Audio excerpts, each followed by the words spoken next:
Hey everybody, and welcome back to the board meeting. Today we are doing an episode of Buy, Borrow, or Burn, which is something I've done in the past before, where you get a set of three different games, and you have to choose for each of these games to buy it, borrow it, burn it. Obviously, buy it, you're going to buy it for your collection. Borrow it, you're just going to, play it from friends' collections, stuff like that. And burn means you'll never actually be able to play that game again. And I've gotten these collection of different games. I've got 10 of them today that we're going to be talking about. And I got them through a collection of different Facebook groups that I have. Because these topics every once in a while come up and people debate them. And throughout the last few months, I've picked out a few that I thought would be interesting to choose from and picked it from there. So yeah, I've got 10 different groups we're going to be talking about. Let's just get right into it with our first set of games. And these are a bunch of Stonemaier games. This is Expeditions, Apiary, and Wormspan. These are the latest three games that have come out from Stonemaier, which is they always get a lot of hype behind them. Sometimes it's worth it, sometimes not so much. Now, out of these three games, the Burn one is very easy for me to pick for this one. It's Expeditions. Expeditions was the Scythe sequel in setting and theme basically alone. There wasn't much mechanisms from Scythe to Expeditions, like a little crossover here and there, but mostly Expeditions was like a big giant board game with big giant miniatures, but it was ultimately was a little card game. And I thought it was okay. But these other two games I actually really like, Apiary and Wormspan. And which one do I buy? Which one do I borrow? I'm going to buy Apiary. I think it's a great little worker placement game where your workers get better and better throughout the game. And Wormspan is just going to get borrowed because it is the sequel to Wingspan. It's very similar to Wingspan. I already own Wingspan and all the expansions. And if I wanted to play Wingspan or Wormspan, I'm going to choose Wingspan over Wormspan.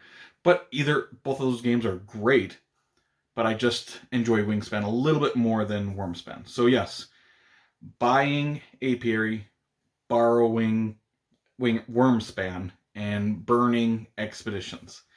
That's the first set of games. Next set, we've got a bunch of Pandemic games. We got regular Pandemic, Pandemic Iberia, and Pandemic The Cure. Now, Pandemic is one of my all-time favorite games, and there are tons and tons of different Pandemic games out there. Pandemic is the regular original version. Pandemic Iberia is very similar to regular Pandemic with a couple minor tweaks that I really enjoy, actually. And then Pandemic The Cure is a fun, really good dice version of Pandemic, where you're using the dice as basically the actions that you're going to be able to use for that turn. And so yeah, I like all of these a lot. But which one am I going to buy, borrow, or burn? I'm going to buy I'm going to buy Pandemic. And it's only because I'm choosing that over Pandemic Iberia because I have three different expansions for Pandemic. So I get all these extra characters and stuff like that. And I'm including that in there. I'm cheating. Pandemic Iberia doesn't have any expansions. So with all the expansions, I like Pandemic base or Pandemic with all the expansions more than I like just the original Pandemic Iberia. So I'm going to buy Pandemic. I'm going to borrow Pandemic The Cure because I really like that system. That dice system is really fun. And I'm going to burn Pandemic Iberia, sadly. And like I said, it's only because regular Pandemic has those three expansions. If Iberia had three expansions with it, or a couple expansions, I'd choose Pandemic Iberia, actually, to keep rather than burn. And it's really sad that I can't keep all of them in this scenario, because all of them are never leaving my collection. I love all three of those games. So next set of games, we've got some abstract sort of games. This is The Duke Lord's Legacy, Onitama, and Shobu. All of these are similar in some aspect to chess. Onitama, you have cards that you're going to determine your movement, and you're trying to capture the other person's master of their dojo. The Duke's Lord Legacy has these different tiles that have different abilities. It's similar to chess in that aspect, but when you move a piece using that piece's movement ability, they flip over to the other side, which is going to cause them to have a different movement ability. And then Shobu, you use these four different tiles, and you're moving rocks, and you're trying to knock off your opponent's rocks off of all of these sheets, basically. And I think they're all really good abstract games, but to me, this one was pretty easy now. Because out of the three, Shobu is my least favorite. I really like Shobu, but out of the three, it's definitely my least favorite. And out of the other two, very, very similar to chess in aspects, but the Duke's Lord Legacy is so good. I really, really like it. And I've played Onitama so much over the years that I've kind of don't break it out as much as I used to. So I'm going to buy the Duke Lord's Legacy, borrow Onitama, and burn Shobu. Our next set of games is actually the trilogy of the Horrified series. You've got Horrified Universal Studios monsters, you've got American monsters, and then you had, what is it, the Greek mythology monsters version. Out of the three, I think the American Monsters one was by far my least favorite. Not that it was bad, because I like them all, but it was a little bit more complex when it came to the monsters. And complexity doesn't mean bad, but in this case, I wanted Horrified to be really smooth and fast, where these ones, the monsters got a little bit more, intricate and stuff like that. So when I broke it out, I was always having to relearn the American Monsters one. Where Universal Studios and the Greek one are pretty simple, straightforward monsters for the most part. Which one do I like more? It's got to go to the Greek one because I like Greek mythology a lot. I like all three of them, but Greek mythology, that theme really stands out to me. So I'm going to buy Horrified Greek Monsters, borrow Universal Studios, and burn American Monsters. Going on to our fifth set of games, which centers around auctions and bidding and stuff like that. This we have Raw, Nidavellir, and Modern Art. And Modern Art and Raw, I would say, are classics at this point. And Raw is actually a newer game to me. Like, it's been 4 months since I first played Raw, and I really, really like Raw. Modern Art, I played for the first time 2 months ago, and Nidavellir I've been playing for years and years and years. My least favorite out of all of them is Modern Art. I think it's a good game. It uses every type of auction there is, basically. You've got hidden auction, you've got one-time around auction, you've got auctions where you're outbidding everybody just constantly in chaos, and there's like 4 or 5 different versions of auctions in Modern Art. If you like auction games and bidding, you'll like Modern Art.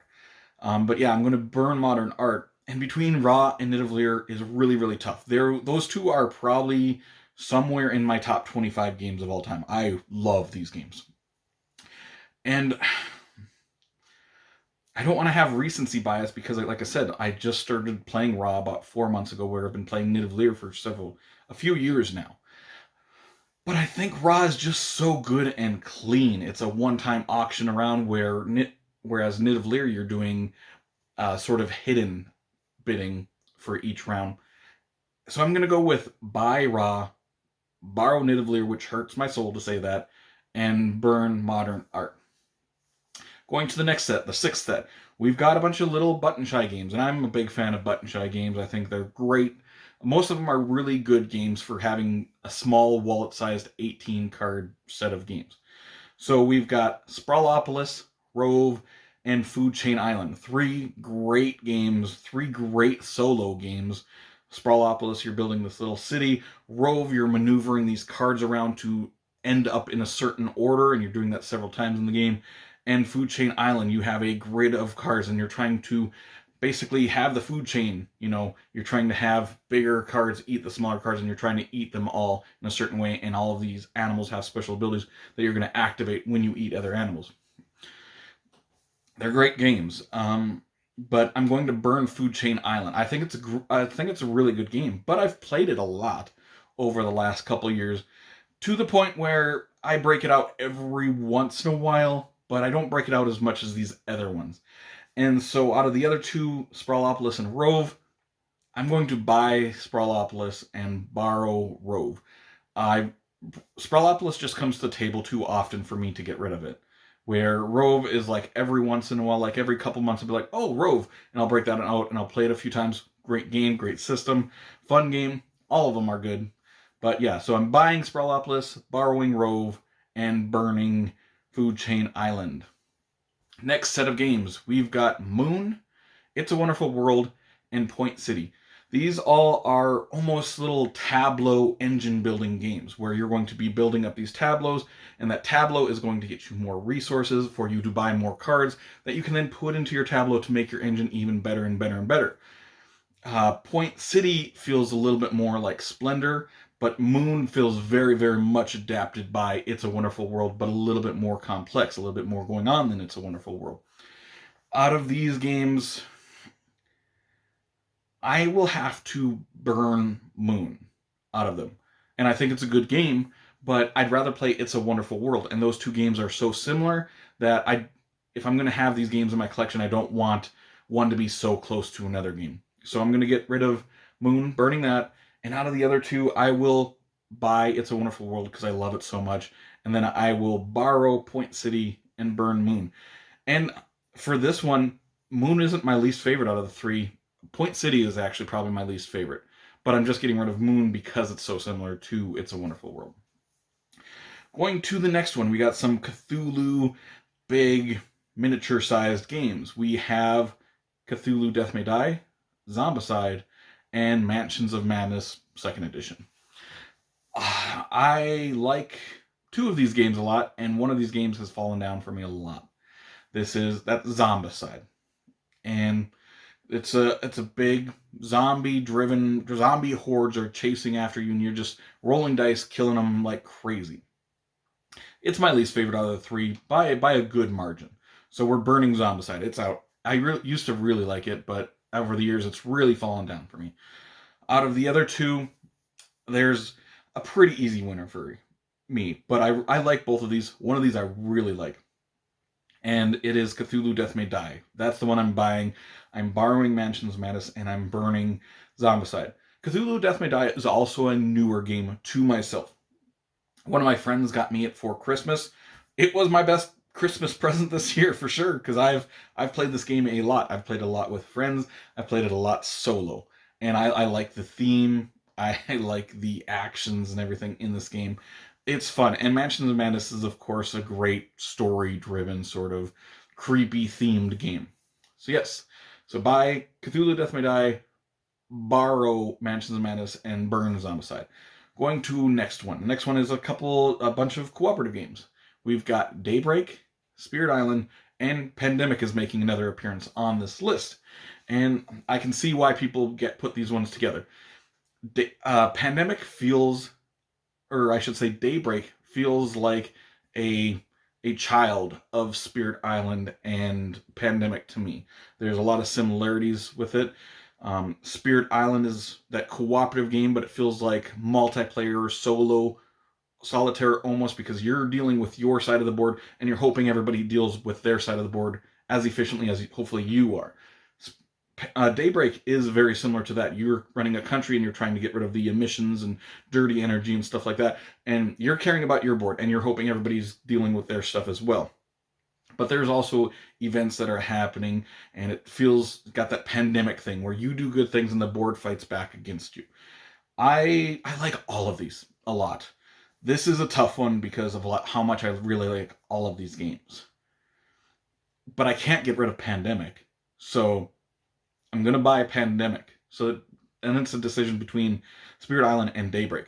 And the fact is, the mechanisms of Daybreak I like more than the other two games.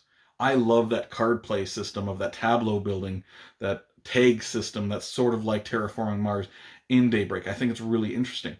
But the fact is, there's a really big downside to that game to me, and that is every end of the game feels I know what the outcome is going to be a round or two before that happens. I'm like, oh, I'm going to win this game or I'm going to lose this game. And so there's no tension at the end, and that really hurts that game. I kind of have the same problem with Spirit Island, but in a lesser sort of drastic deal with it. So I'm going to buy Pandemic, borrow Spirit Island. Great game. There's lots of expansions for it as well. And I will burn Daybreak, even though, like I said, mechanically it might be my favorite game out of those three, but that ending just hurts it so much for me. Even though like I said, I love all three of those games. Now we're going on to the last one, the last set, number 10. We've got all the games from the West Kingdom. We've got Architects of the West Kingdom, Paladins of the West Kingdom, and Viscounts of the West Kingdom. Architects is a simple worker placement game where you can continue to place workers out on a spot, and that spot becomes better and better for you. Paladins is a more complex worker placement spot where you've got a lot of different things you're trying to manage, and you're juggling a bunch of plates in that one. And Viscounts of the West Kingdom feels like it's a slow deck builder where you only have 3 cards that you're playing out at a time, and 1 card falls off every time and a new one comes on. So it's a really, really slow deck building game. But you're also moving around a board.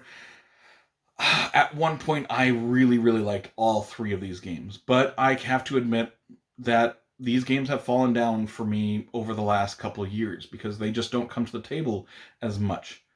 And the one game that never comes to the table anymore because it's just too much of a pain to break it out and reread the rules and teach everybody, especially since I got the expansions for it. So I'm burning Paladins of the West Kingdom. It's complex, and if you don't play it regularly, you're going to forget things, and it's a pain to teach that game. But between the other 2, I still like them a lot.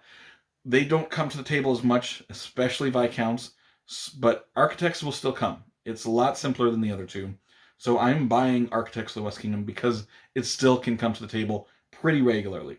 Viscounts isn't coming to the table as much. That's why I'm going to borrow Viscounts of the West Kingdom, but it's still a great game, really fun. It just takes a little bit more to get back into it. And Paladins I'm burning because it's just not coming to the table anymore.